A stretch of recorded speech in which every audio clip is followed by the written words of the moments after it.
And then someone said, what about Spandau Ballet? What ballet? Spandau Ballet. It's a place in Berlin.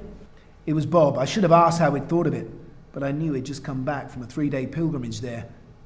It was preposterous but edgy, arty but aggressive, obscure but assured.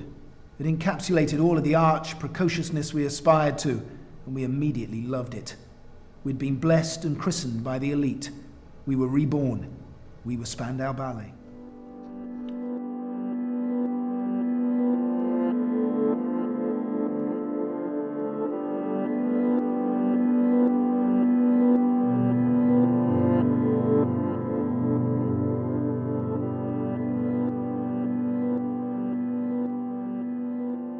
I stand opposite the house.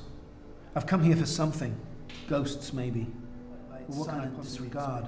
The old step, shaped from children's play, looks deserted now, unattended. No longer the stage it once was, and sadly smaller. Looking up, I can just see through.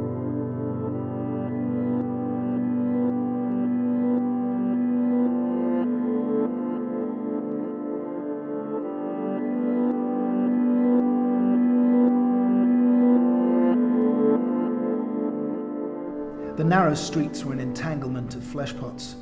Every other doorbell carried cards announcing models waiting on first or second floors. Shop windows revealed little, but intimated much, while behind their luridly tasseled doorways, cold lights lit a mostly pink world that circled around the grubby groins of whispering men. Soho was a cockpit of sex, and our bus stop seemed a long way away.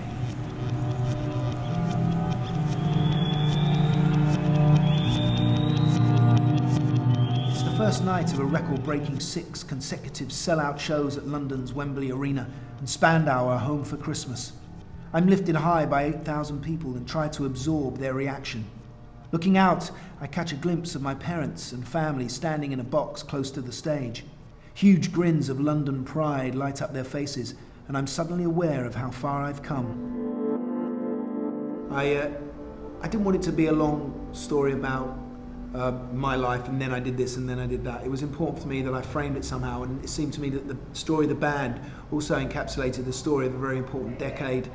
And in that decade, I wanted to look at how people who didn't end up succeeding within it, riding the wave like I did, people like my parents and their generation, were sort of shifted out of London, that the 80s wasn't a good time for them, and it was a time when they were kind of moved on, really.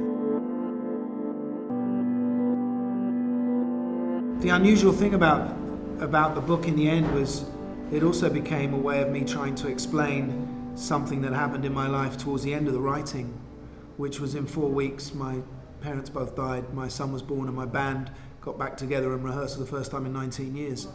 And I had to try and make some sort of sense of that out of the music of chance that was within that. And so the writing became some therapy for me as well.